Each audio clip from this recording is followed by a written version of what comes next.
নবী সাল্লাল্লাহু আলাইহি ওয়াসাল্লাম যখন নবী হন নাই, তখনকার সমাজটা এখনকার বিশ্বের মতো ছিল।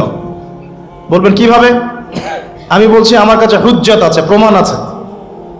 আমি প্রমাণ করছি কিভাবে।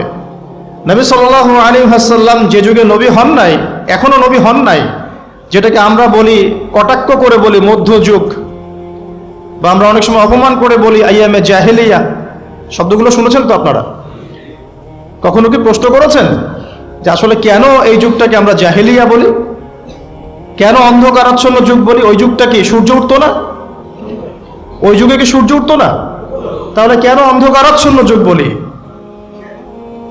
এক, ওই যুগের মানুষ আল্লাহ পাকের তাওহীদ, একত্ববাদ এর সাথে শিরককে মিশ্রিত করেছিল। এক নাম্বার। তাহলে এক নাম্বার কারণ কি? ওই যুগের মানুষ আল্লাহ পাকের তাওহীদের সাথে শিরককে মিক্স আপ করেছিল। মনে করবেন না যে তারা আল্লাহকে বিশ্বাস করতো না, এটা ভুল ধারণা। তারা সবাই আল্লাহকে বিশ্বাস করত, গুটি কয়েক মানুষ ছাড়া। এমনকি আবু জেহেল, যাকে আমরা বলি এই উম্মতের ফেরাউন, নবীজি বলেছেন আবু জেহেল হচ্ছে এই উম্মতের ফেরাউন।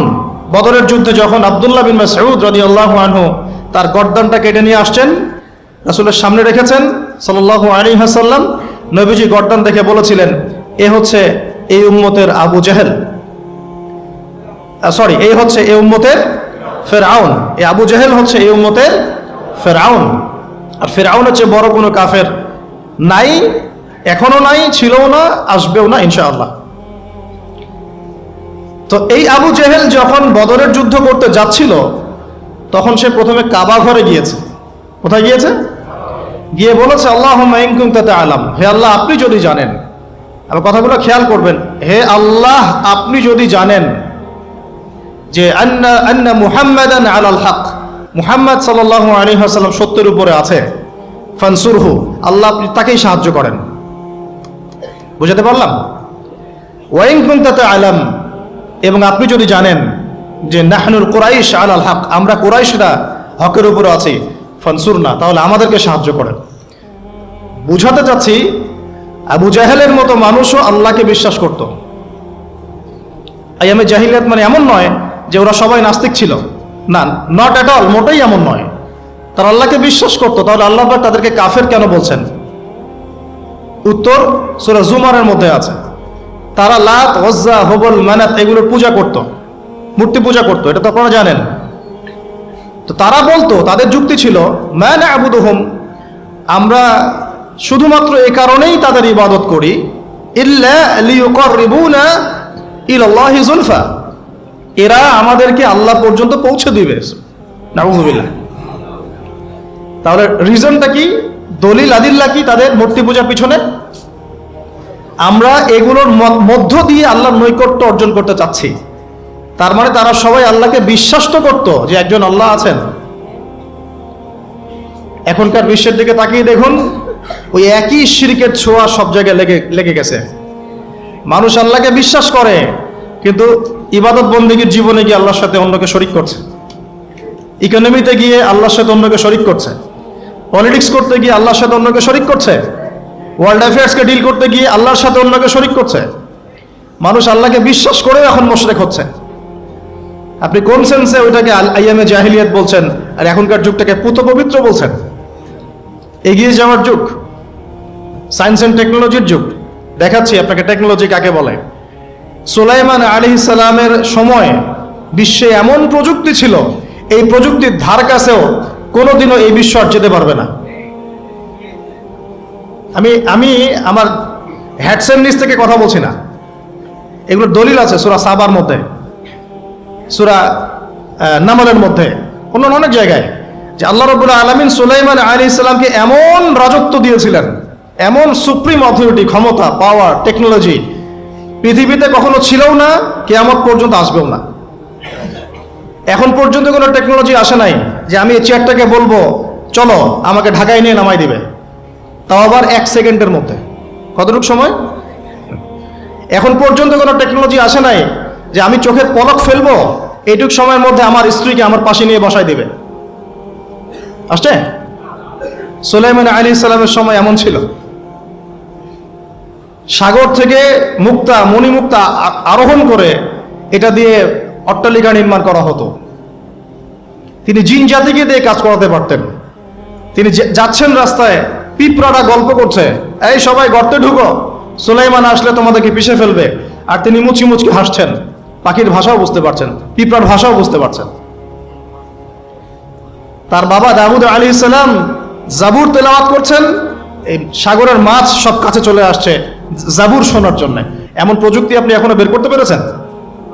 সভ্যতার যে বড়াইটা আমরা করি, এটা একটা কেবর, অহংকার। এটা কি আল্লাহ পাক এজন্য বলেছেন, আমি কত কওমকে এর আগে ধ্বংস করেছি, কত যে কওমকে আমি ধ্বংস করেছি। ফাসিরু ফিল আরদি ফানজুরু কাইফা কানা আকিবাতুল মুকাদ্দিবিন। তোমরা এই জমিনে বিচরণ করতে থাকো, দেখো যারা আল্লাহকে অস্বীকার করেছিল তাদের কি পরিণতি হয়েছে। তো আমরা এখন যেটাকে নিয়ে দাবি করি, এটা সর্বোচ্চ স্তর নয় প্রযুক্তির। তো যে জায়গা থেকে এখানে চলে আসলাম, যে কোথায় ছিলাম আমরা, এই জামানাতেও আমরা শিরক করছি কিন্তু আল্লাহকেও বিশ্বাস করছি। প্রত্যেকটা সেক্টরে শিরক হচ্ছে। ডিটেলস বলার মতো জায়গাও এটা না, এবং এত সময় আমার হাতে নাই। আমি খালি সেক্টরগুলো বলে দিই। এক, এডুকেশন সেক্টর, শিক্ষা সেক্টর, এখানে শিরকের উপর শিরক হচ্ছে। আপনি যদি বিচক্ষণ হয়ে থাকেন, স্টাডি করেন, পড়াশোনা করেন, একটা অনেস্ট মন রাখেন, আগে সৎ একটা মন রাখেন। ডানে গেলে ডানে যাব, বামে গেলে বামে যাব, আমি নিউট্রাল থাকবো, আমি কোনো পক্ষ আগে নিব না, আমি যাচাই বাছাই করে দেখব কথাটা সত্য না মিথ্যা। শিক্ষা ক্ষেত্রে শিরকের উপর শিরক হচ্ছে, শিরকের উপর শিরক। আজকে থেকে 25 বছর 30 বছর আগে যতটা শিরক ছিল না, এখন তার চেয়ে বেশি শিরক চলে আসছে। এমন এমন শিরক আসছে যেগুলোর প্রতি ঈমান রাখলে আপনার ঈমান ভঙ্গের 10টা কারণ আছে। এই 10 কারণের মধ্যে পড়ে যাবেন, আবার নতুন করে কালিমা শাহাদা দিয়ে ইসলাম কবুল করতে হবে, নতুন করে কালিমা শাহাদার সাক্ষ্য দিয়ে আবার মুসলিম হতে হবে। যতই দাম্ভিকতা দেখান, কবরে আপনাকেও যেতে হবে, কিচ্ছু করার নাই তখন। এখন যদি সলিউশনে না আসি, সংশোধন না করি, তাহলে অনেক দেরি হয়ে যাবে। এখনকার টিকটক জেনারেশনটা বিগত 30 বছরের মেহনতের ফসল। পশ্চিমাদের বিগত 30 বছরের মেহনতের ফসল এখনকার টিকটক জেনারেশন। ওরা মেহনত চালিয়ে যাচ্ছে, না জানি আরো 30 বছর পরে কোন টক জেনারেশন আসবে আল্লাহ ভালো জানে। একটা কমন সেন্সহীন, জীবনের উদ্দেশ্যহীন, একটা বুদ্ধিবৃত্তিক প্যারালাইজড প্রজন্ম। না জীবনের কোনো উদ্দেশ্য আছে, না কোনো পড়াশোনা করে, আর না একটু ভালো করে খেলাধুলা করে, আর না শরীর চর্চা করে, আর না কিছু লিখে, আর না কিছু জাতিকে কিছু দিচ্ছে, আর না পলিটিক্সে কোনো আগ্রহ আছে, আর না ইকোনমিক্সে কোনো আগ্রহ আছে, না ওয়ার্ল্ড অ্যাফেয়ার্স সম্পর্কে কোনো সচেতনতা আছে, না মুসলিম উম্মার এই দুরবস্থায় তার ভূমিকা রাখার কোনো ইচ্ছাও পর্যন্ত আছে। না সালাত আদায় করে, না কোরআন তেলাওয়াত করে, আর না ওযু করতে জানে ঠিকভাবে, আর না ফরজ ওয়াজিব সুন্নাত মুস্তাহাব জানে, আর না ফিকহুল মুয়াসসারের মতো সহজ ফিকহের কিতাবগুলো তার আয়ত্ত করা আছে, না কোনো আলেমের সাথে সম্পর্ক আছে, না কোনো ইসলামিক স্কলারের কাছে সম্পর্কিত হয়, আর না মাদ্রাসায় যায়, আর না ইসলামের বেসিক ফান্ডামেন্টাল নলেজ অর্জন করে। জীবনের উদ্দেশ্যই নাই, শুধু মেয়ের পিছনে, শুধু মাদকের পিছনে, ড্রাগসের পিছনে, কোনো কোনো সময় মারামারি দাঙ্গা হাঙ্গামা করছে, কোনো সময় দেখা যায় বাইক দাবড়ায় বেড়াচ্ছে। বাবার বিত্তশালী, বাবার অনেক টাকা আছে, বাস কিনে দিয়েছেন বাইক, চলছে, পিছনে একটা বেহায়া বেশ্যা মেয়ে নিয়ে ঘুরছে। এই মেয়েটাও বেহায়া, শব্দটা ইউজ করতে চাইনি আমি আমি আমি এখানে জানি অনেক মা বোন আছেন, শব্দটা আমি ইউজ করতে চাই নাই, কিন্তু আমার ভিতরে এমন ক্ষোভ এদেরকে দেখলে হয় যে মুখ থেকে বের হয়ে গেল। একটা মেয়েকে আল্লাহ পাক সৃষ্টি করেছেন কি জন্যে? যাতে সে ইসমাইল আলাইহিস সালামের মতো সন্তান জন্ম দিতে পারে। এই বাইকের পিছনে ঘোরা মেয়েটা কি আপনাকে এরকম সন্তান দিতে পারবে? আপনি তো বোকা। আপনি মনে করছেন যে অল্প সময়ের জন্য আমি তাকে নিয়ে একটু মজা করি, তখন দেখা যাবে আপনারও জীবনে এমন কোনো মেয়ে আল্লাহ পাক দিয়েছেন যে ওই রকম অন্য কারোর সাথে বাইকে ঘুরে আসছিল, তখন কিছু করার থাকবে না, কিচ্ছু করার থাকবে না। আমার টপিক আজকে এইটা না। এই প্রজন্মটাকে গড়েছে পশ্চিমারা বিগত 30 বছরে। কত বছরে? এখন যে এডুকেশন সিস্টেমটা চলছে থাকে, আপনি আর 20 বছর পরে এমন একটা প্রজন্ম পাবেন যাদেরকে যদি আপনি, আমি চ্যালেঞ্জ করতেছি, যাদেরকে যদি আপনি নতুন করে কোনো মুক্তিযুদ্ধে পাঠান, গুলি খেয়ে ফেরত আসবে, একটাকে মারতেও পারবে না। না দেশের প্রতি কোনো মহব্বত আছে, না উম্মার প্রতি কোনো মহব্বত আছে, না দেশের জন্য কিছু করতে পারবে, না জাতির জন্য, না উম্মার জন্য। সবচেয়ে বড় স্তর হচ্ছে উম্মার জন্য। সবচেয়ে বড় স্তর কি? উম্মার।